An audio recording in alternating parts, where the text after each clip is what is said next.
बच्चों हम लोग हीट फ्लो स्टडी कर रहे थे, है ना। जिसमें हम लोग बच्चों किसकी स्टडी कर रहे थे, कंडक्शन की, है ना। तो हमारी हेडिंग वही थी, क्या थी, कंडक्शन, है ना। तो कंडक्शन में हमने कुछ बातें सीखा है। हमारी हेडिंग क्या थी, कंडक्शन, है ना। हमारी हेडिंग क्या थी बच्चों, कंडक्शन थी। तो इसमें बहुत सारे कुछ फार्मूले हम लोगों ने सीखे हैं। तो जैसा कि मैं बार बार बताता रहता हूँ कि किसी भी हेडिंग को बहुत सारे पॉइंट में हम लोग क्या करते हैं, कवर करते हैं, है ना। तो यहाँ अब जिस चीज़ को हम डिस्कस करने चल रहे हैं बच्चों, वो है एनालॉजी, है ना। तो कुछ मोटे मोटे पॉइंट, है ना। तो वो मोटा मोटा पॉइंट क्या है, एनालॉजी। तो क्या है एनालॉजी बच्चों, मीन्स हम यहाँ पर हीट फ्लो और करंट फ्लो, है ना। हम हीट और इलेक्ट्रिक करंट, है ना, थर्मल हीट और इलेक्ट्रिक करंट। तो आप देख लें, यहाँ हम थर्मल हीट फ्लो यानी हीट, हम किसकी स्टडी कर रहे हैं, हीट की और इलेक्ट्रिक करंट। तो यहाँ पर हम लोग क्या समझने वाले हैं, यहाँ पर हीट है और दूसरी तरफ करंट है, इलेक्ट्रिक करंट, है ना। तो इलेक्ट्रिक करंट बच्चों जो क्लास 10th में आपने पढ़ा है उससे ये थोड़ा सा मीन्स एनालॉजी के रूप में कुछ इस, जैसे आपने ये पढ़ा है वैसे ये भी चलेगा। तो इलेक्ट्रिक करंट, है ना। तो इलेक्ट्रिक हीट और इलेक्ट्रिक करंट, तो मोटी मोटी बातें हैं जिसको हम समझेंगे। तो सिंपल सी बात है कि हीट करंट को हम किससे रिप्रेजेंट करते हैं, पहला पॉइंट हीट करंट, है ना। ये इस चीज को हम डिस्कस करने चल रहे हैं। तो हीट करंट को बच्चों हम किससे रिप्रेजेंट करेंगे, हीट करंट को हम रिप्रेजेंट करते हैं एच से। इलेक्ट्रिक करंट को किससे रिप्रेजेंट करेंगे, इलेक्ट्रिक करंट को हम किससे रिप्रेजेंट करते हैं, इलेक्ट्रिक करंट को आई से रिप्रेजेंट करते हैं। अब सिंपल सी बात है, हीट फ्लो क्यों होगी, है ना, हीट फ्लो क्यों होगी। तो हीट फ्लो होगी, वाई हीट फ्लो, है ना, वाई हीट फ्लो। तो इसका आंसर क्या निकल करके आएगा, ड्यू टू टेम्परेचर डिफरेंस। तो ड्यू टू डेल्टा टी, है ना, ड्यू टू टेम्परेचर डिफरेंस। यहां पर करंट क्यों फ्लो होती है, why current flow, why current flow, current flow क्यों होती है बच्चों। तो करंट फ्लो होने का रीजन क्या है, पोटेंशियल डिफरेंस। इसका रीजन क्या है, पोटेंशियल डिफरेंस, है ना, पोटेंशियल डिफरेंस यानी बी से हम इसको रिप्रेजेंट करते हैं, है ना। सिंपल सिंपल सिंपल सी बातें। यहां पर हीट करंट का फार्मूला क्या हम लोगों ने डिराइव किया था, H is equal to rate of flow of heat, H is equal to K A delta T upon L, है ना, के ए डेल्टा टी अपान यल। तो ये फार्मूला, और यहां पर सिंपल सा हम इस चीज को उसी में कन्वर्ट कर देंगे, जैसे हमने कहा था कि this will equal to delta T upon, है ना, इसको अगर हम सिंप्लीफाई कर दें तो delta T simple delta T upon L, है ना, यल अपान के ई, है ना, ये क्वांटिटी। तो सिंपल सी बात है, इसको हम लोगों ने किससे रिप्रेजेंट किया था, delta T upon R T H, है ना, thermal resistance. R T H क्या है, थर्मल रेजिस्टेंस है। मीन सिंपल सी बात है कि H is equal to delta T upon R T H. और यहां पर आई इज इक्वल टू, आपने क्या पढ़ा था, V is equal to I, और I is equal to B upon what, R E, electrical resistance, है ना। तो ये मोटी मोटी बातें हम लोगों ने पढ़ा था। ये क्या है, इलेक्ट्रिकल रेजिस्टेंस है। ये क्या है, इलेक्ट्रिकल रेजिस्टेंस है। और ये क्या है, थर्मल रेजिस्टेंस है ना, थर्मल रेजिस्टेंस है ना। दोनों में ये मोटी मोटी पॉइंट, जैसे सिंपल सी बात है, थर्मल रेजिस्टेंस है ना। यहाँ पर आप लोगों ने बच्चों ये देखा था कि थर्मल रेजिस्टेंस की जो वैल्यू है, यानी आर टी एच की जो वैल्यू है, this will equal to R T H की जो वैल्यू है वो क्या है, यल अपान क्या, के ए, यल अपान के ए। और यहां पर बच्चों आर ई की क्या वैल्यू है, R E is equal to rho into L upon A, है ना। तो ये मोटी मोटी एनालॉजी जो एक दूसरे से आप देख सकते हैं, कंपैरेटिव एनालिसिस आप कर सकते हैं। हीट फ्लो, और हम लोगों ने क्या समझ लिया, हीट फ्लो और इलेक्ट्रिक करंट, हीट करंट और इलेक्ट्रिक करंट के बीच में हम लोगों ने एक कंपैरेटिव एनालिसिस किया। अगली बात जो बच्चों हम लोग पढ़ेंगे वो पढ़ेंगे स्टेडी स्टेट और वेरिएबल स्टेट। तो ये एक नया टर्म समझेंगे हम लोग। यहाँ पर आप समझेंगे क्या, स्टेडी स्टेट और what, steady state, steady state and variable state, and variable state, steady state and variable state, है ना। तो सिंपल सा तरीका है इसको समझने का, पॉइंट को दिमाग में आप रख सकते हैं। अब वो जरूरी पॉइंट है जो कंडक्शन से रिलेटेड है ना। तो स्टेडी स्टेट क्या है, पहली चीज तो हमें ये जानना है कि इस चैप्टर में जो कुछ भी स्टडी हुई है ना, जो भी स्टडी यहाँ हीट फ्लो के रिस्पेक्ट में, तो हीट फ्लो की जो भी स्टडी है, जो भी स्टडी है ना, ये स्टडी किस पर हुई है, स्टेडी स्टेट पर हुई है। हीट फ्लो की स्टडी किस पर हुई है, स्टेडी स्टेट पर हुई है। तो स्टेडी स्टेट क्या है, वेरिएबल स्टेट क्या है, हम लोग इसको समझते हैं।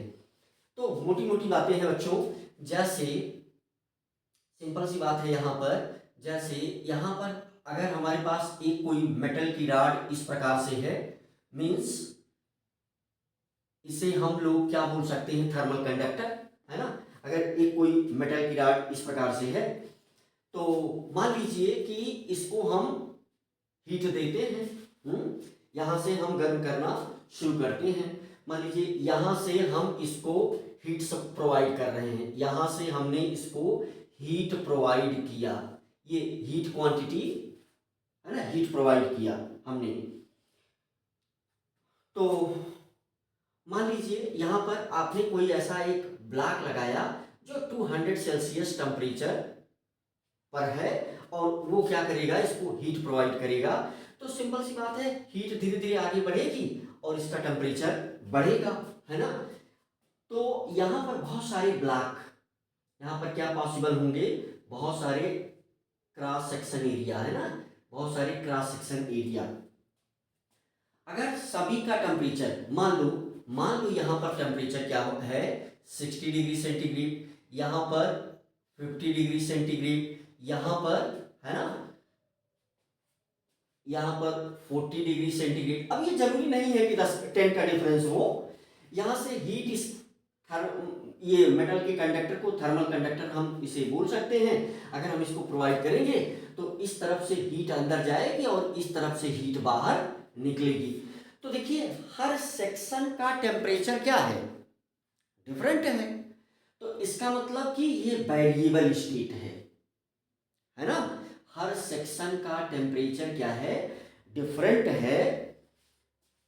मान लीजिए अभी ये चेंज भी हो रहा है, मान लीजिए, और आपने क्या किया, ये धीरे धीरे हीट फ्लो हो रही है, इसमें से आगे बढ़ रही है, टेम्परेचर इस प्रकार से चेंज हो रहा है, इस ब्लॉक का टेम्परेचर इस प्रकार से चेंज हो रहा है, यानी क्रॉस सेक्शन एरिया ए है। अभी जो है इस क्रॉस सेक्शन का यहाँ से ये बढ़ने लगा, मान लेते हैं ये 70 सेल्सियस हो गया, ये 60 सेल्सियस हो गया, मतलब चेंज हो रहा है। वेरिएबल स्टेट का मतलब चेंज हो रहा है ना। ये जो है 50 सेल्सियस हो गया, तो इस प्रकार से हीट निकल रही है, तो हम इसको क्या बोलते हैं, वेरिएबल स्टेट। और इस पर स्टडी करना, इस पर इस फार्मूले को लगाना बहुत ही मुश्किल है। तो इसलिए यहाँ पर स्टेडी स्टेट का एजम्पशन है जिसको हम लोग समझते हैं। यहाँ देखो टाइम के साथ साथ हर सेक्शन का टेम्परेचर चेंज हो रहा है ना। ये क्या है, वेरिएबल स्टेट। ये हमने किसका केस हम आपके साथ डिस्कस कर रहे हैं, इसमें मान लेते हैं हम कुछ ऐसा करके आपको समझा दे रहे हैं। ए है यहाँ पर वेरिएबल स्टेट, है ना, वेरिएबल स्टेट। तो वेरिएबल स्टेट की मीनिंग क्या है कि टाइम के साथ साथ हर सेक्शन का टेम्परेचर चेंज हो रहा है। तो temperature of every section is changing with time, है ना।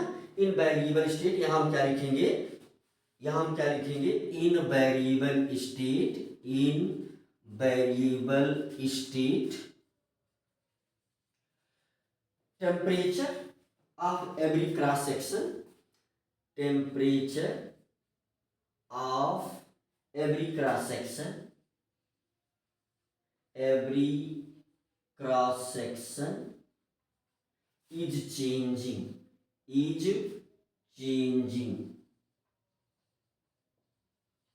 है ना, बदल रहा है। तो इसीलिए इसको हम क्या बोलेंगे, इसीलिए इसको हम क्या बोलेंगे, वेरिएबल स्टेट। और इस पर स्टडी बहुत मुश्किल है, मींस इस चीज पर अगर हम स्टडी करें, वेरी डिफिकल्ट। इस पर अगर हम स्टडी करें, हीट फ्लो की स्टडी करें, इस पर हम स्टडी किस चीज की करें, हीट, इस पर हम स्टडी करें किसकी, हीट फ्लो की स्टडी अगर हम इस पर करें तो वेरी डिफिकल्ट है ये, है ना, ये बहुत ज्यादा डिफिकल्ट है। फिर हमें स्टेडी स्टेट को, स्टेडी स्टेट पर, यानी ये फार्मूला अगर हम इस पर लगाएं, इस कंडीशन पर अप्लाई करें तो फिर ये अप्लाइड नहीं होगा, है ना। ये फार्मूला किसके लिए एप्लीकेबल है, स्टेडी स्टेट के लिए है। तो आइए हम लोग समझ लेते हैं स्टेडी स्टेट क्या है, फिर कुछ क्वेश्चन करेंगे।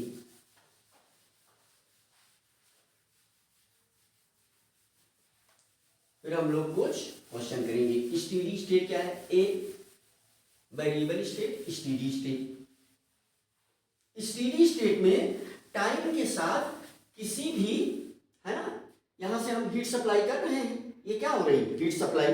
यहां पर, यहां से हम क्या कर रहे हैं, हीट सप्लाई कर रहे हैं, तो हीट करंट, है ना, चाहे हम इसको क्यू भी लिख सकते हैं। यहां से हीट को हम सप्लाई इसमें कर रहे हैं, या हमने जो है कोई यहां पर एक ब्लॉक लगा रखा है इस प्रकार से, मान लीजिए एक ऐसे ब्लॉक लगा करके रखा है, इस प्रकार से एक ब्लॉक लगा करके रखा है जिसका टेम्परेचर हाई टेम्परेचर है, जिसका टेम्परेचर क्या है, हाई टेम्परेचर है। तो यहां से हीट इसके क्यू, है ना, क्यू इसके अंदर हाई टेम्परेचर है, तो इसका मतलब क्यू इसमें इंटर कर रही है, हीट इसमें इंटर कर रही है। ये मेटल का कोई क्या है, कंडक्टर, थर्मल कंडक्टर है, तो ये मेटालिक रॉड है, ये क्या है, मेटालिक रॉड है, इस प्रकार से। तो मेटालिक रॉड में कौन सी प्रोसेस होगी, हीट फ्लो होगी। मेटालिक रॉड में कौन सी प्रोसेस होगी, हीट फ्लो होगी। तो अभी की सिचुएशन को हम क्या बोलते हैं, वेरिएबल स्टेट। आइए दूसरा स्टेडी स्टेट को समझते हैं। तो स्टेडी स्टेट क्या है बच्चों, कि जब टाइम के साथ साथ किसी सेक्शन का टेम्परेचर इंक्रीज ना करे। स्टेडी स्टेट आइए समझते हैं, स्टेडी स्टेट। तो स्टेडी स्टेट क्या है, ये मान लीजिए यू कैन से, यहाँ पर एक ऑलरेडी वही यही वाला ब्लॉक है, हाई टेम्परेचर, इसका टेम्परेचर बहुत ज़्यादा है, हाई टेम्परेचर है। तो यहाँ से आप कह सकते हैं कि क्यू हीट इस कंडक्टर को सप्लाई होगी, है ना, यहां से इस कंडक्टर को क्यू हीट सप्लाई होगी। तो अभी स्टार्टिंग में क्या करेगा, अभी स्टार्टिंग में इसके सभी सेक्शन का टेम्परेचर इंक्रीज करेगा। स्टार्टिंग में मान लीजिए यहां पर स्टार्टिंग में इसका, स्टार्टिंग में सभी, इसमें बहुत सारे सेक्शन होंगे। अब सेक्शन बहुत सारे होंगे, हमने कुछ बना करके दिखाए हैं। यहां पर भी जितने भी पतले पतले आप सेक्शन काट सकते हो, इसको मीन्स इसको इस प्रकार से आप जितने भी पतले पतले सेक्शन आप काट सकते हो और काटो, और सभी का टेम्परेचर देखो। अगर सभी का टेम्परेचर अलग अलग आ रहा है, इसका मतलब कि ये सब कुछ सिस्टम वेरिएबल स्टेट में है। और स्टेडी स्टेट में शुरू में तो भाई इसका टेम्परेचर मान लीजिए 70 सेल्सियस, इसका हो गया मान लीजिए 60 सेल्सियस, है ना, इसका 40 सेल्सियस, इस प्रकार से टेम्परेचर स्टार्टिंग में। ये वाली केस क्या कौन सी है, स्टार्टिंग में। लेकिन एक ऐसी कंडीशन जनरेट होगी, एक ऐसी कंडीशन जनरेट होगी जब इस मेटल रॉड के सभी सेक्शन का, इस मेटल रॉड के सभी सेक्शन का टेम्परेचर क्या हो जाएगा, कांस्टेंट हो जाएगा। तो यहां पर जो हमने ब्लॉक लगा करके रखा है इस प्रकार से हाई टेम्परेचर का, तो हाई टेम्परेचर का जो ब्लॉक लगा के रखा है, क्यों इसमें अगर फ्लो कर रही है, अब ये टेम्परेचर इंक्रीज नहीं करेगा, है ना, अब ये टेम्परेचर इंक्रीज नहीं करेगा। अगर टेम्परेचर नहीं इंक्रीज कर रहा है, यानी जितनी हीट यहां से जा रही है, मान लीजिए यहां से अगर टेम्परेचर इंक्रीज ना करे, हर सेक्शन का टेम्परेचर कांस्टेंट हो जाए, है ना। अब मान लीजिए ये आ करके इसी पर रुक गया, यहां से हीट, यहां से यू कैन से क्यू जा रही है, अंदर करंट फ्लो होगी, हीट करंट अंदर होगी, तो क्यू यहां पर बराबर, अगर आप हीट दे रहे हो, बात को समझो बहुत ही सरल है, अगर क्यू हीट आप इसको कंटिन्यूअस सप्लाई कर रहे हो, अभी टेम्परेचर आकर के कांस्टेंट हो गया, यहाँ 80 हो गया, यहाँ पर जो है इस सेक्शन पर मान लेते हैं 50 हो गया, 50 सेल्सियस, इस पर हो गया आपका 30 हो गया, है ना, 20 सेल्सियस हो गया। अब चाहे जितनी हम हीट सप्लाई करें, हीट हम कंटिन्यू सप्लाई कर रहे हैं, फिर भी इसका, इस जो यू कैन से जो थर्मल कंडक्टर है, इस प्रकार से इसका जो टेम्परेचर है ये 80 सेल्सियस ही है, 80 सेल्सियस है, ये 50 सेल्सियस है, और इसका क्या नहीं बढ़ रहा है, और इसका टेम्परेचर हाई टेम्परेचर और क्यू हम इसको लगातार दे रहे हैं 50, 30, 20। अब ये फिक्स हो गया, तो हम क्या बोलेंगे इसको, steady state. Means at steady state temperature will not change with time, है ना। Every section temperature of every section of metal rod does not change with time. तो ये स्टेडी स्टेट हो गया, यानी टेम्परेचर क्या है, कांस्टेंट है, पहले भी 30 था अभी भी 30 है, पहले 20 था अभी भी 20 है, पहले 50 था अभी भी 50 है ना। तो ये दोनों में फर्क है, और सारी स्टडी इसी पर हुई है। तो चलिए इसको मिटा देते हैं। जो भी स्टडी होगी, जो फार्मूला एच का लगेगा वो इसी कंडीशन पर लगेगा, है ना। मुझे लग रहा है कि ये मोटी बात आपको बहुत अच्छे से समझ में आ रही है ना। तो इसका मतलब यहां पॉइंट हम क्या लिख सकते हैं, इसके अंतर्गत हम ये पॉइंट लिख सकते हैं कि ही temperature of every section, temperature of every section, temperature of every section is constant with time, is temperature of every section, temperature of every section is constant with time, temperature of every section is constant with time, time के साथ अगर इसका temperature constant है तो हम बोलेंगे steady state में है। और जो एच का फार्मूला है H is equal to K A delta T upon L, ये फार्मूला किसके लिए अप्लीकेबल है? Applicable for steady state. तो जो स्टडी होती है इसी पर होती है, आप देख लें पॉइंट को, है ना। तो applicable for steady state, heat flow की स्टडी, हीट करंट की study, study of heat current, है ना, स्टडी ऑफ हीट करंट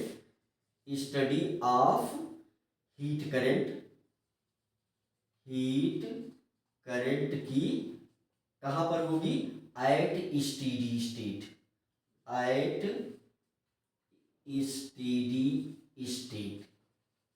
है ना। तो ये मोटी मोटी बातें हैं जो कि दो शब्द को हमने क्या किया है? एक्सप्लेन किया है, राइट। तो ये दोनों शब्द आप पकड़े और समझें, है ना, स्टीडी स्टेट और वेरिएबल स्टेट। आइए बच्चों हम लोग एक क्वेश्चन करते हैं जल्दी से। देखिए इस पर क्वेश्चन कैसे पॉसिबल होगा, कैसे इस अभी जो कुछ आपने पढ़ा उस पर क्वेश्चन कैसे पॉसिबल होगा। तो आइए हम लोग फटाफट देखते हैं। क्वेश्चन मैं आपको समझा दे रहा हूं बच्चों। आपको चाहिए कि जो क्वेश्चन समझाया गया है, अगर उस देखो मैं क्वेश्चन यहाँ आपके सामने लिख भी सकता हूँ, बस वही हमें क्या करना पड़ता है? पॉज करके लिखना पड़ता है ना क्वेश्चन। अगर मैं कोई क्वेश्चन समझा दे रहा हूँ, अगर आप उसको अपनी लैंग्वेज में लिख रहे हैं तो इससे भी आपका क्या होगा? एक डेवलपमेंट होगा, है ना। तो मैं क्वेश्चन आपको समझा दे रहा हूँ, आप ट्राई करिए उसको इंग्लिश में लिखने के लिए। ये होमवर्क है, क्वेश्चन समझा करके सॉल्व कर दे रहा हूँ, इस क्वेश्चन को आप इंग्लिश में लिखें। ये भी एक ज़्यादा अच्छी बात है। अगर क्वेश्चन समझ में आ गया तो पहले आधा सवाल तो वहीं पर सॉल्व हो जाता है ना। बहुत सिंपल सी बात है, बहुत सिंपल सा। देखिए क्वेश्चन ऐसा है, हमारे पास है यू कैन से, हमारे पास दो मेटल रॉड है। इस प्रकार से हमारे पास है दो मेटल रॉड, यहाँ से एक मेटल रॉड ये है, एक मेटल रॉड हमने ये बना दिया, दूसरी मेटल रॉड हमने ये बना दिया, है ना, दूसरी मेटल। अब आप वर्ड पर जाइएगा, जो लिखा जाएगा उसको कंसीडर करना है और ये नहीं मानना है कि देख करके, फिगर को देख करके नहीं, जो लिखा जाएगा उसे मानना है। तो हम क्या मान लेंगे कि इसकी जो यू कैन से थर्मल कंडक्टिविटी है, यू कैन से इसकी थर्मल कंडक्टिविटी है K है और इसकी 2K है ना, इसकी थर्मल कंडक्टिविटी 2K है। तो यहां से जरा क्वेश्चन को आप समझें, ये एक मेटल रॉड है, ये एक दूसरी मेटल रॉड है, इसकी थर्मल कंडक्टिविटी K है, इसकी 2K है। ये लेंथ दिया गया है, हम मान लेते हैं कितना, चलिए इसको हम लोग एज्यूम कर लेते हैं कि ये x है ना, इसकी लेंथ x है और इसकी लेंथ दिया गया है 8x है, 8x है, इस प्रकार से, है ना, 8x है। ठीक, तो यहां पर हम एक, यहां पर ऐसे एक ब्लॉक लगा देंगे, हम यहां पर एक ब्लॉक लगा देंगे और इसको हम क्या, अब ये सब कुछ किस पर हो रहा है? स्टेडी स्टेट पर हो रहा है। यहां भी हमने ब्लॉक लगा दिया, इस प्रकार से हमने क्या किया, एक एक ब्लॉक लगा दिया और इस ब्लॉक का टेम्परेचर क्या है? High temperature. इसका क्या है? हाई टेम्परेचर, बहुत हाई टेम्परेचर है। तो ऐसा होने से स्टेडी स्टेट इस पर आ जाएगा, एक ऐसी सिचुएशन आएगी कि स्टेडी स्टेट आ जाएगा और हर सेक्शन का टेम्परेचर क्या हो जाएगा? कांस्टेंट हो जाएगा टाइम के साथ। तो मान लो यहाँ पर यू कैन से सिंपल, अभी यहाँ पर टेम्परेचर हो गया, वेरी सिंपल, यहाँ पर टेम्परेचर हो गया 200 सेल्सियस, यहाँ पर भी टेम्परेचर हो गया 200 सेल्सियस। अभी यहाँ वाला जो टेम्परेचर है, नॉर्मल सी बात है, वो 0 सेल्सियस है और यहाँ पर भी टेम्परेचर है 0 सेल्सियस स्टार्टिंग में। अब हमने ब्लॉक लगा दिया, अब यहाँ से क्या शुरू हो गई? हीट फ्लो शुरू हो गई। यहाँ से क्या शुरू हो गई? हीट फ्लो शुरू हो गई, इस डायरेक्शन में क्या निकलने लगी, हीट फ्लो शुरू हो गई। यहां से भी क्या शुरू हो गई, हीट फ्लो। चाहे तो हम इसको H1 H2 भी बोल दें, चाहे तो हम इसको क्या बोलते हैं, H1 H2 बोल दें। तो heat current H1, heat current H2 इस डायरेक्शन में फ्लो होने लगी। अब सिंपल सा क्वेश्चन ये है बच्चों कि यहां से हीट निकलेगी, यहां फ्लो होगी, अब इस सबका टेम्परेचर बढ़ेगा, है ना, मोटी बात। मान लो इस साइड में यहां से जो हीट निकलती है, यहां से यू कैन से सिंपल सी बात है, कुछ हीट निकलेगी यहां से भी कुछ हीट निकलेगी। मान लो ये Q1 है, ये क्या है, Q2 है ना। तो Q1 Q2 से हम क्या कर रहे हैं, आइस को मेल्ट कर रहे हैं, आइस को मेल्ट कर रहे हैं। यहां पर एक आइस का ब्लॉक है, क्या है, आइस ब्लॉक। यहां पर क्या है, एक आइस ब्लॉक है, ये क्या है, आइस ब्लॉक है, आइस ब्लॉक है। अब ये टोटल हीट जो निकल रही है, ये क्या है, आइस ब्लॉक है, ये क्या है, आइस ब्लॉक है, ये आइस ब्लॉक है। तो यहां पर जो टोटल हीट निकल रही है वो क्या करेगी, आइस को मेल्ट करेगी। इन दोनों का जो फंक्शन होगा, इन दोनों का जो फंक्शन होगा, फंक्शन क्या होगा इसका, melting of ice, melting of ice. अब ये आइस बहुत ज्यादा है, मेल्टिंग ऑफ आइस, है ना, ये आइस क्या है, बहुत ज्यादा है। मुझे लग रहा है क्वेश्चन आपको बहुत इजीली समझ में आ रहा है। ये आइस बहुत ज्यादा है, तो ये जो है मान लेते हैं कि इसका m1 ग्राम आइस मेल्ट करेगी। ये यहां पर इसके, भाई ये बहुत ज्यादा अमाउंट है ना, लेकिन उसमें से m1 ग्राम ये मेल्ट कर देती है और m2 ग्राम ये मेल्ट कर देती है। अब यहां क्वेश्चन पूछा गया है कि आप m1 upon m2 is equal to what, ये बता दो, है ना। ये क्वेश्चन पूरा हो गया। सॉल्यूशन आप यहां देख सकते हैं, सॉल्यूशन। तो सिंपल सी बात है, हमारे पास क्या है, सिंपल सी बात है, हमारे पास क्या है ना। अब ये हीट जो फ्लो हो रही है, तो हम मान लेते हैं कि सेम टाइम के लिए, हाँ, यहाँ पर ये जो हीट फ्लो हो रही है, ये किस टाइम के लिए फ्लो हो रही है, सेम टाइम के लिए फ्लो हो रही है। हीट का फ्लो, इसका जो यहाँ कितने टाइम के लिए हीट फ्लो हो रही है, तो टाइम जो है बच्चों, यहाँ पर भी टाइम कितना है, मान लो t है, और यहाँ पर भी जो टाइम है वो टाइम कितना है, t है, ठीक है। तो ये टाइम भी हम लोगों ने फिक्स कर दिया, राइट। सवाल को आप देख लें, सवाल को आप देख लें, है ना। तो सिंपल सी बात, यहां पर फार्मूला हमारे पास क्या है, तो सोल्यूशन क्या होगा इसका, means Q1 is equal to H1T, है ना, H1 सेम टाइम है T, और Q2 is equal to H2T, है ना, H2T, है ना। तो ये हीट हमारे पास क्या हो रही है, इतनी हीट निकलेगी भाई, इससे जो है Q1 हीट निकलेगी और इससे जो है Q2 हीट निकलेगी, है ना।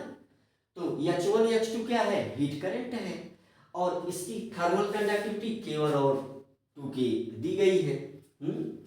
तो हम ऑलरेडी क्या मान सकते हैं कि यहां से जो ये आइस को मेल्ट करेगा, means Q1 is equal to m1 LF, ice की लेटेंट हीट ऑफ फ्यूजन। यहां से भी क्या हो जाएगा, Q2 is equal to m2 LF, है ना, LF, है ना। तो दोनों को निकाल लेते हैं, है ना। तो H1T यानी Q1 हम निकाल लेते हैं पहले।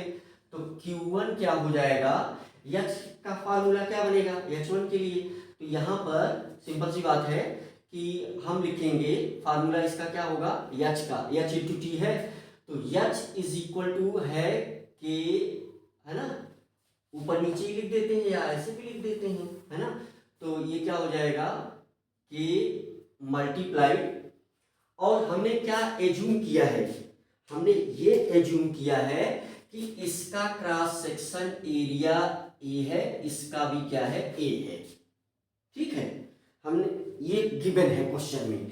तो यहां से क्या हो जाएगा कि, है ना, कि ए you can say delta T, है ना, अपान व्हाट, L1, है ना, यहां से क्या मिल जाएगा, L1।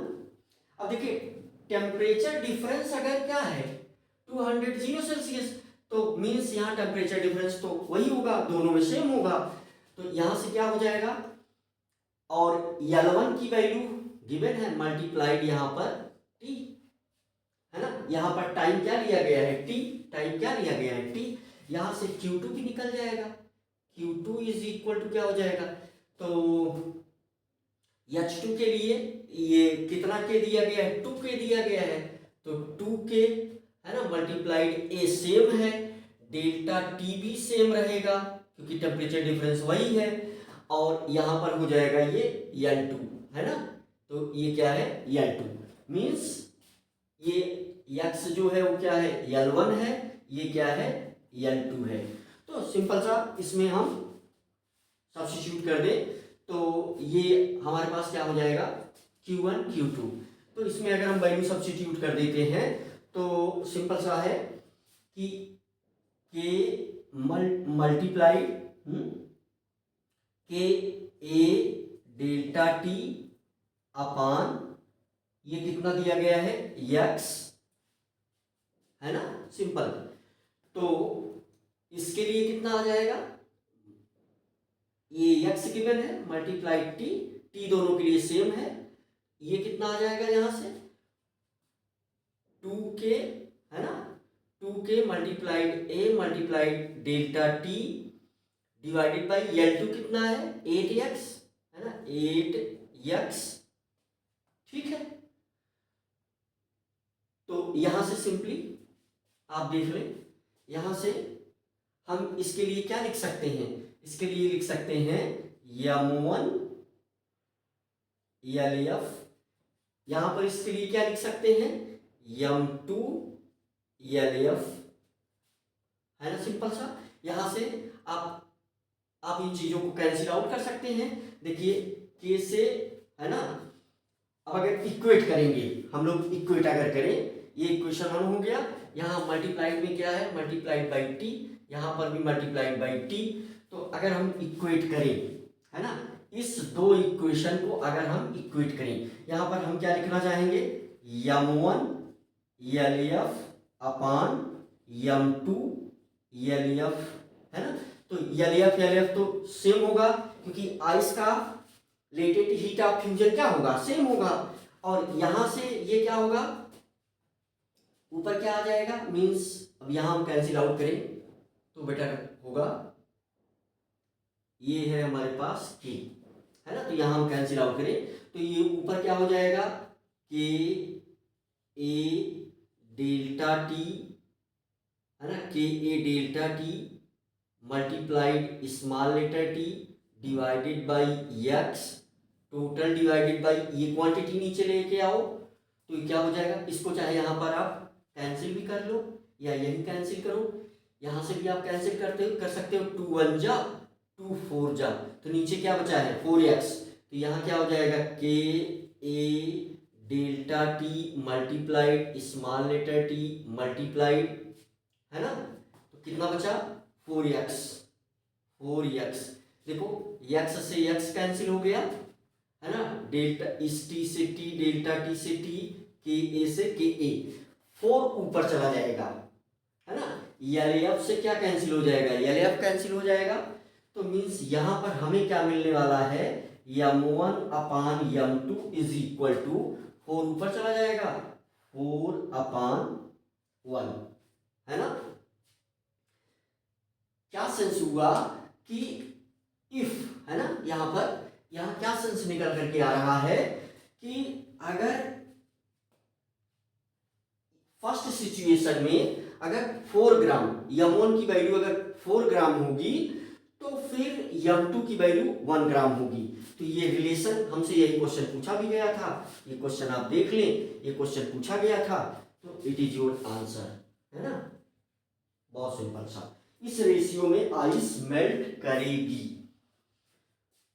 बहुत मोटी मोटी सी बातें, आप चाहें तो एक बार में लिख करके क्वेश्चन को आप अपने लैंग्वेज में लिख सकते हैं। नीचे आप क्वेश्चन को लैंग्वेज में लिख सकते हैं, आप इसको आराम से देख लें। बहुत सिंपल सा है। पहले केस में अगर 4 ग्राम आइस मेल्ट करेगी तो दूसरे केस में 1 ग्राम आइस मेल्ट करेगी, है ना। क्योंकि जो हीट होगी वो कम निकलेगी, क्योंकि नीचे 8x है लेंथ और ऊपर जो है वो केवल x ही है। ठीक है बच्चों, तो ये क्वेश्चन आपने देख लिया, राइट। तो बच्चों हम एक नया वर्ड सीखेंगे, टेम्परेचर ग्रेडियंट। ठीक है, तो इसमें एक वर्ड ये भी यूज होता है, टेम्परेचर ग्रेडियंट। उम्मीद है इसे आप लिख करके सॉल्व करेंगे, और मुझे लग रहा है कि मैं ये छोटी सी बात आपको समझाने में सफल हुआ हूं, है ना। LF क्या है? Latent heat of fusion. तो इसमें जो है हम लोग एक नए वर्ड को डिस्कस करेंगे, एक अगला पॉइंट। इसमें कंडक्शन के अंतर्गत ही, अभी हम कंडक्शन ही पढ़ रहे हैं, और भी कुछ बातें इसमें जो यू कैन से मेटालिक थर्मल कंडक्टर है, जो मेटल रॉड है थर्मल कंडक्टर के जैसा बिहेव करेगी, तो उसको हम सीरीज में और पैरेलल में भी कैसे वो कनेक्ट होगा, और उसका इक्विवेलेंट थर्मल कंडक्टिविटी को कैसे कैलकुलेट करेंगे, और इक्विवेलेंट थर्मल रेजिस्टेंस को कैसे कैलकुलेट करेंगे, ये टॉपिक अभी इसके अंतर्गत है। इस पर भी क्वेश्चन खूब बनता है, राइट। तो यहाँ पर एक दूसरे वर्ड को हम डिस्कस करेंगे। क्या डिस्कस करेंगे? टेम्परेचर ग्रेडियंट, dt/dl, है ना। तो एक वर्ड है टेम्परेचर ग्रेडियंट, टेम्परेचर ग्रेडियंट, है ना।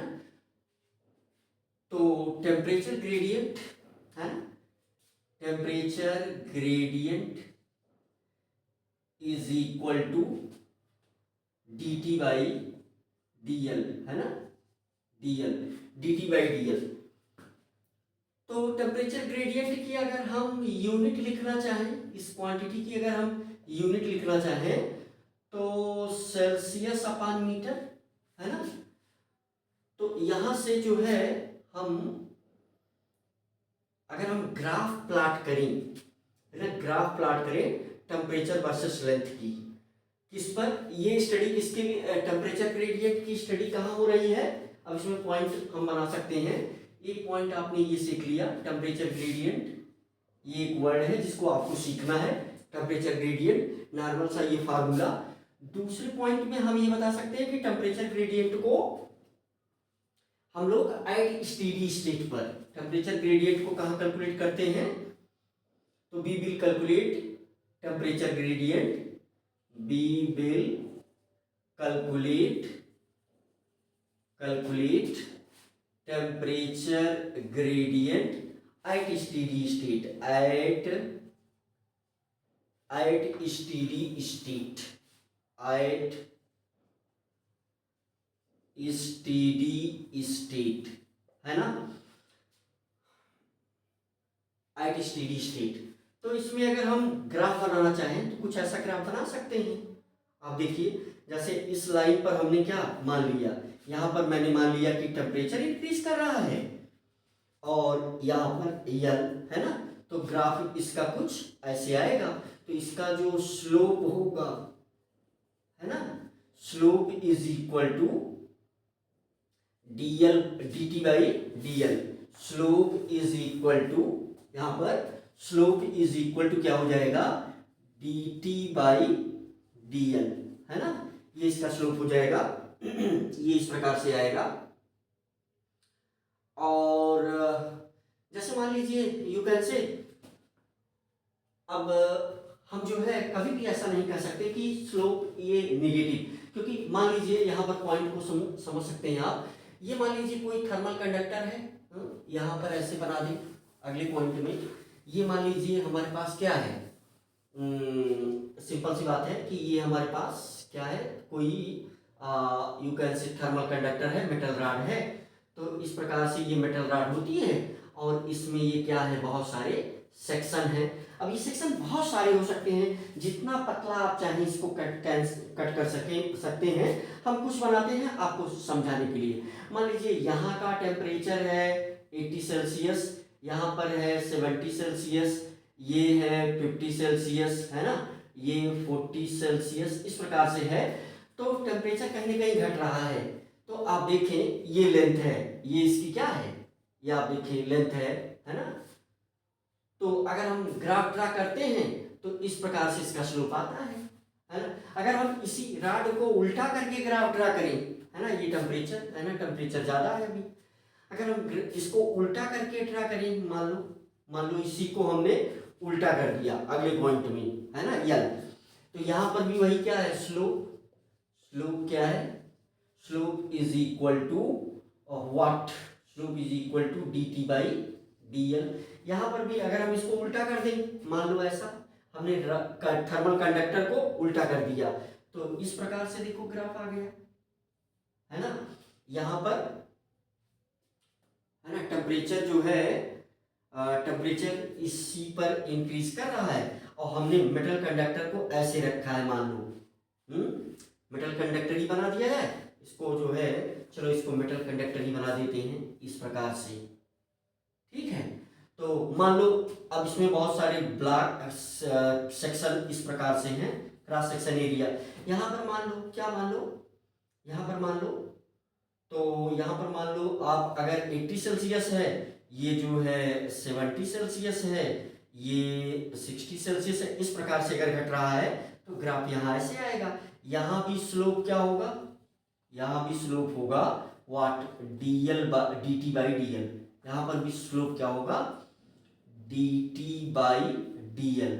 तो हम ये पॉइंट बोल सकते हैं, सिंपल सा, यहाँ पर हम ये पॉइंट बोल सकते हैं कि ये स्लोप निगेटिव नहीं माना जा सकता।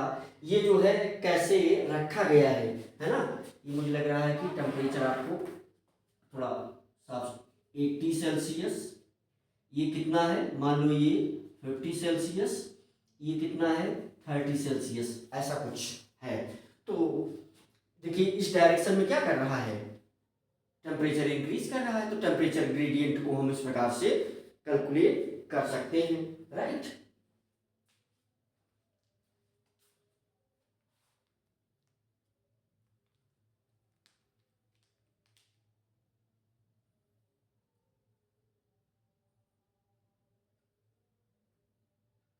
बच्चों हम लोग एक नोट बनाएंगे। नोट क्या होगा हमारे पास, यहाँ पर एक नोट बनाएंगे। तो at steady state, at steady state, at steady state, at steady state A dt by T, capital letter T क्या है, टेम्परेचर है, dt by dx at particular time t equal to 0। अगर ऐसा कुछ लिखा हुआ मिल रहा है तो ये क्या है, रंग है। करेक्ट इसका कैसे लिखा जाता है, dt by time at particular time, है ना। तो dt by small letter T, ये टी क्या है, ये टी टाइम है ना। तो at particular distance x is equal to 0, ये करेक्ट है, ठीक है। तो एट स्टेडी स्टेट पर इस चीज को हमें याद रखना है ना। एट स्टेडी स्टेट पर ये दो कंडीशन आपको मिल सकती हैं, right. dt by dx is equal to 0 means temperature, है ना, temperature is the function of time and X, है ना, temperature is the function of, temperature is the function of time and distance, है ना, यल आप देख रहे थे, यल जो है ना, यू कैन से temperature is the function of time and X, है ना, तो temperature is the function of time and X, है ना, तो ये एक नोट पॉइंट था बच्चों।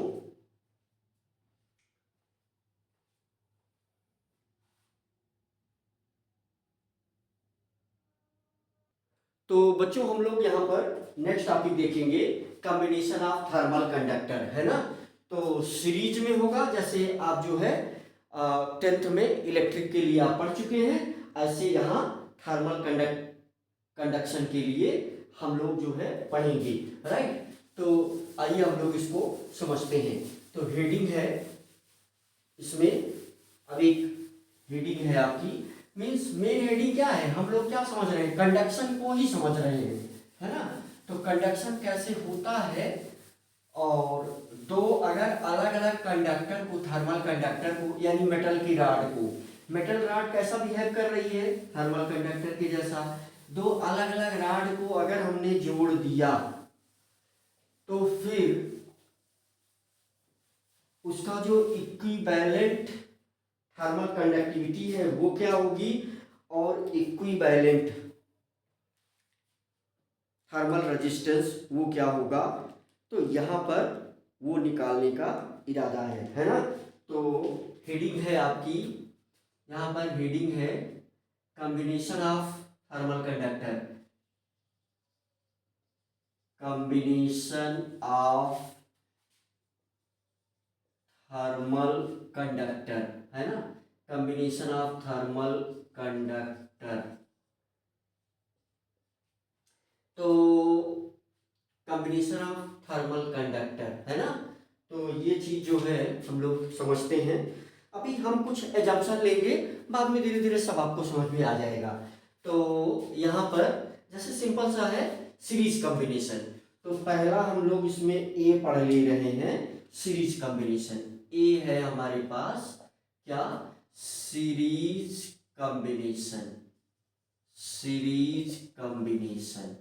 तो सीरीज कॉम्बिनेशन देखिए, उसमें आपने क्या पढ़ा था, इस प्रकार से मान लीजिए ये है, तो अब ये तो इलेक्ट्रिक के लिए नॉर्मली दिखाने के लिए, है ना, यहाँ से इस प्रकार से ये जुड़ गया, फिर ये इस प्रकार से आपने सीरीज कॉम्बिनेशन पढ़ा था, है ना, यहाँ से सीरीज कॉम्बिनेशन आपने पढ़ा था। तो R इज इक्वल टू, ये है R1 प्लस R2, इस प्रकार से आपने पढ़ा था। लेकिन अब ये चीज तो यहाँ पढ़ना नहीं है, क्योंकि ये चीज आप पहले पढ़ चुके हैं, इसलिए हम इसको यहाँ पर शो कर रहे हैं। हमें पढ़ना क्या है वो नीचे आप देखें। तो यहाँ आप देखें, जैसे मान लो ये हमारे पास कोई एक क्या है, मेटल की राड है, इस प्रकार से यहाँ पर टेम्परेचर हम मान लेते हैं, यहाँ का टेम्परेचर है हमारे पास T1, यहाँ का टेम्परेचर हम क्या मान लेते हैं T1, यहाँ का टेम्परेचर है T1, और इस जगह का टेम्परेचर हम मान लेते हैं थीटा, है ना, और अब इसकी जो लेंथ है उसको हम क्या मान लेते हैं L1, इसकी लेंथ को L1 मान लिया, और इस मेटल राड की जो थर्मल कंडक्टिविटी है वो क्या है, यू कैन से K1, है ना। तो यहां से अगर आप निकालना चाहें, यहां से अगर आप निकालना चाहें टेम्परेचर डिफरेंस, तो हमारे पास फार्मूला क्या है, सिंपल सा हमारे पास फार्मूला है H इज इक्वल टू, है ना, डेल्टा T अपान R, ये नॉर्मल सा फार्मूला है। अब डेल्टा T अपान R, अब इसका जो थर्मल रेजिस्टेंस है, इसका थर्मल रेजिस्टेंस हमने क्या मान लिया, R1। तो यहां पर क्या हो जाएगा, delta T is equal to, हमारे पास ये फार्मूला है R, है ना। तो यहां से हमें क्या मिलेगा, delta T is equal to, इसके लिए ये तो एक जनरल फार्मूला है जो ऑलरेडी आप पढ़ चुके हैं। तो delta T is equal to क्या हो जाएगा, H1R1। मुझे लग रहा है बात समझ में आती है। इस इक्वेशन को हम कैसे लिख सकते हैं, डेल्टा T को कैसे लिखेंगे, T1, यहां हम क्या मान के चल रहे हैं, T1 is greater than theta, क्योंकि हमें T2 मानना है तो इसीलिए पहले ऐसा हम कर रहे हैं।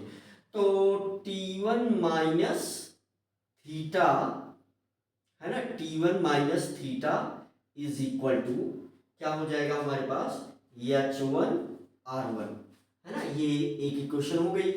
अब यहां दूसरी सिचुएशन क्या है बच्चों, दूसरी सिचुएशन है कि ये हमारे पास दूसरा ये कंडक्टर है, इस प्रकार से ए सिमिलर है, यानी ये क्या है, ए है, तो ए दोनों का सिमिलर है।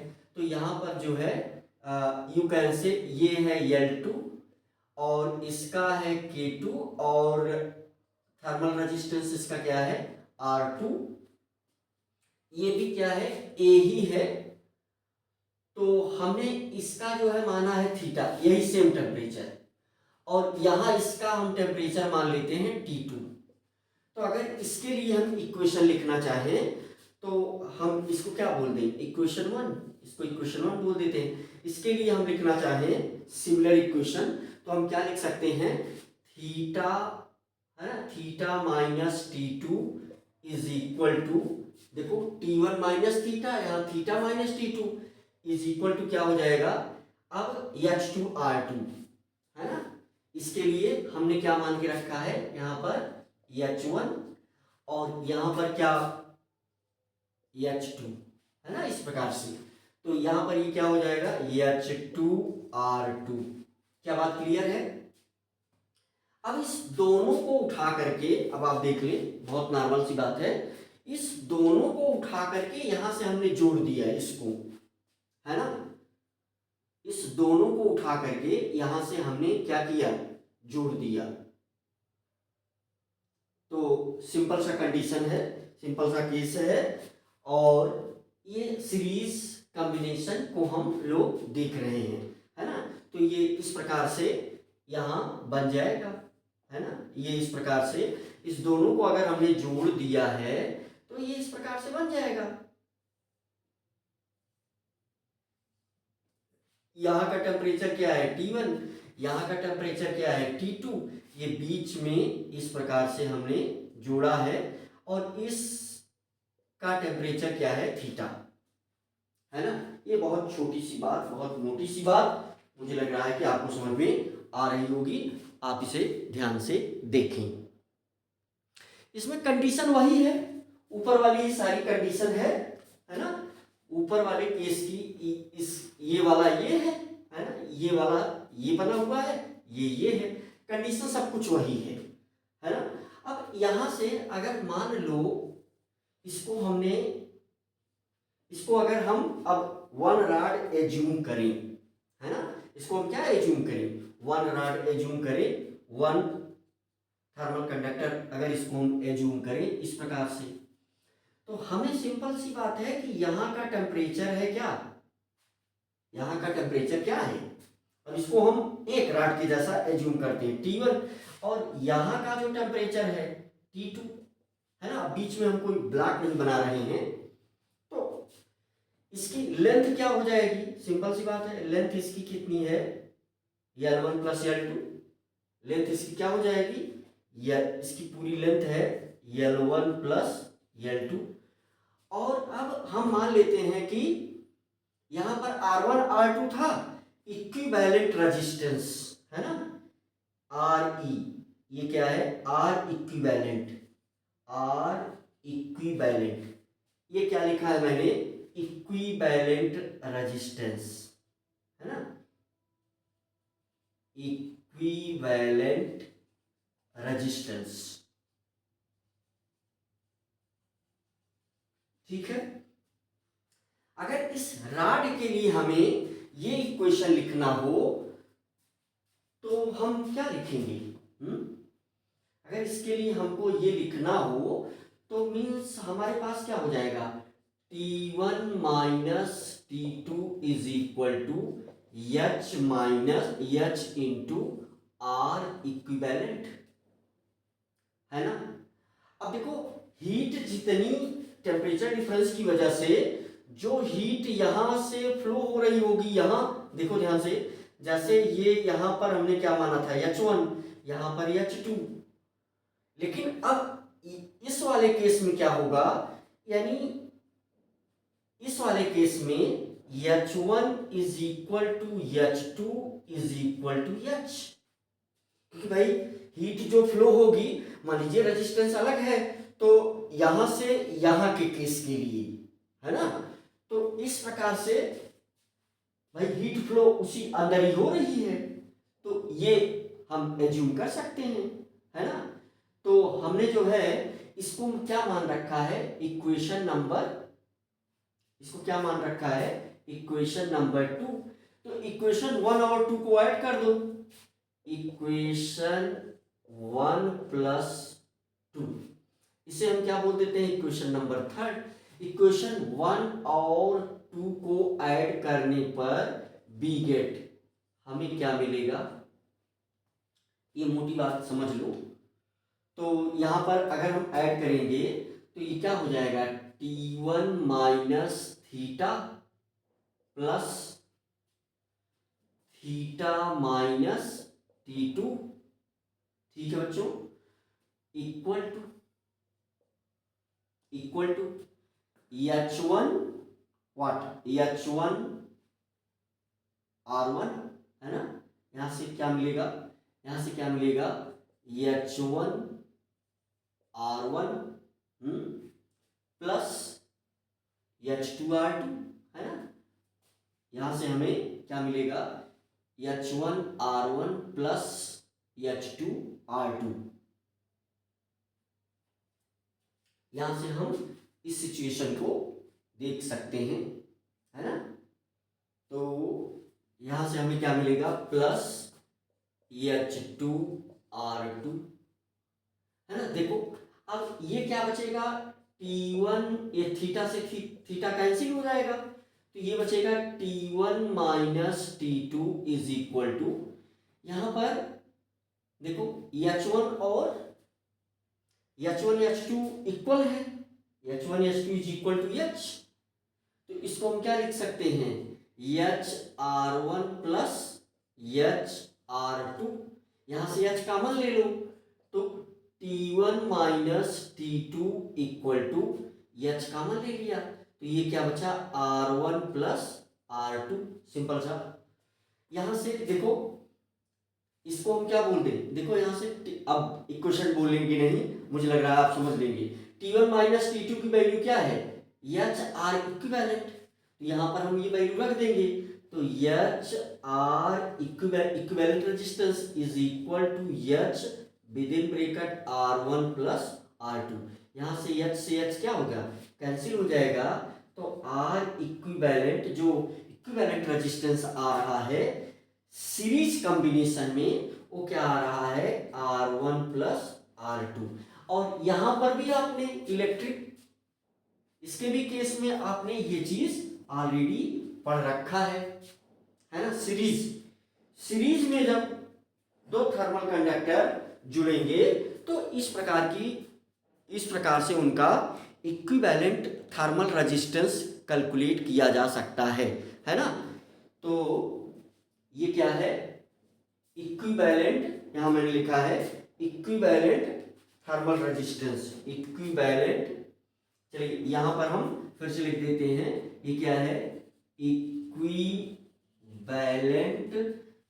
थर्मल रेजिस्टेंस,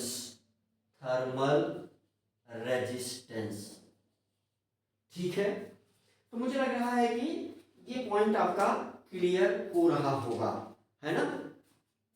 इसे आप ध्यान से देखें, equivalent thermal resistance.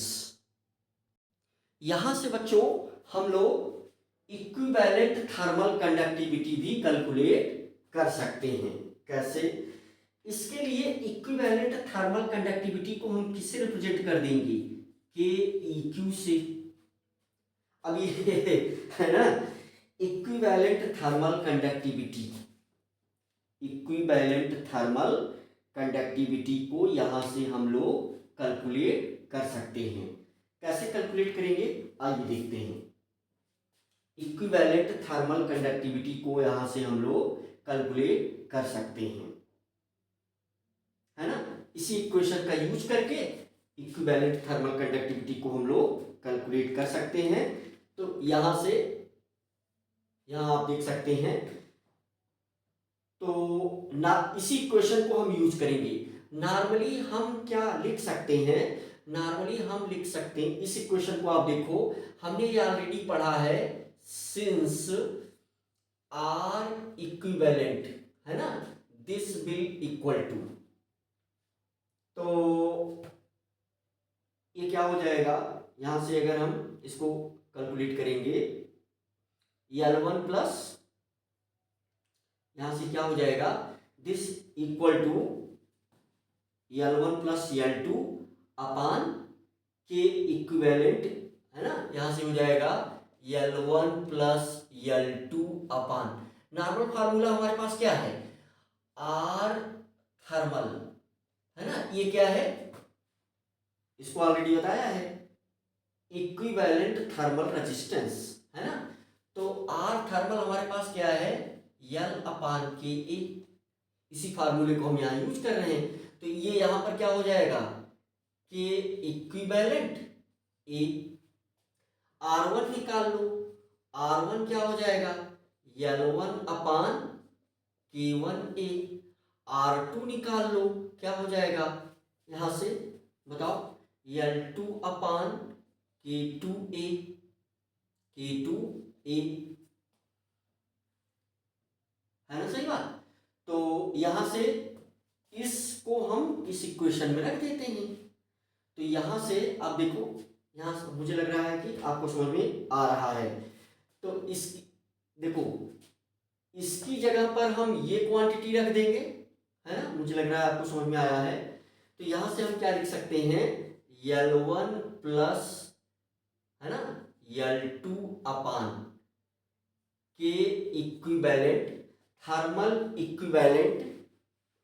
Equivalent thermal conductivity is equal to क्या हो जाएगा, ये यहां पर L1 अपान, है ना, K1 ए प्लस L2 अपान K2 ए।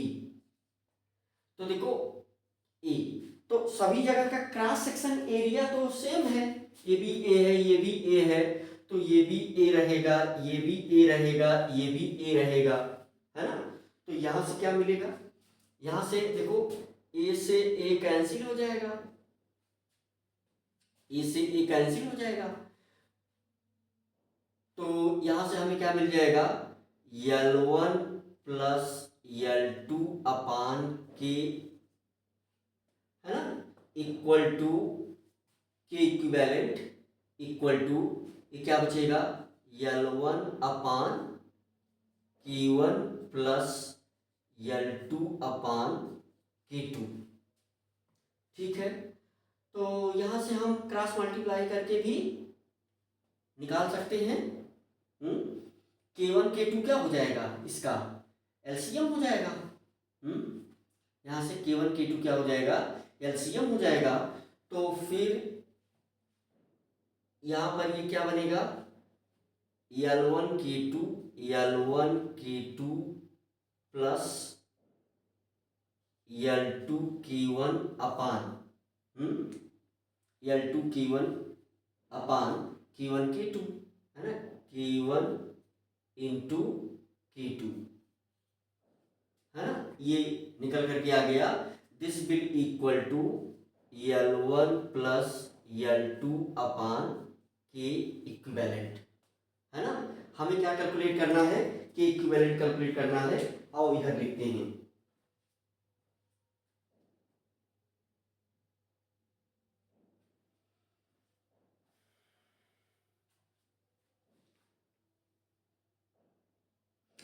और इस तरफ लिखते हैं, काफ़ी जो है वो,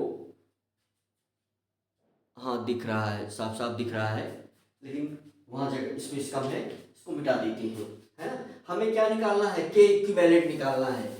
हम चाहते हैं के इक्विवेलेंट को कैलकुलेट करें। देखो इस इक्वेशन को क्या कर दो, इस इक्वेशन को उलट दो, तो हमें क्या मिल जाएगा, हमें उस इक्वेशन उसी के नीचे से, तो हमें मिल जाएगा के equivalent upon L1 plus L2 equal to, तो वो वाला भी उलट जाएगा, है ना, सिंपल सी बात। तो उस वाले को भी हम उलट देंगे, तो ये क्या हो जाएगा, यू कैन से K1 K2 अपान K1 K2 अपान, है ना, सिंपल सा आइडिया। तो K1 K2 अपान L1 K2, ये हो जाएगा L1 K2 L1 K2 plus L2 K1, है ना, ये चीज हमें मिल जाएगा।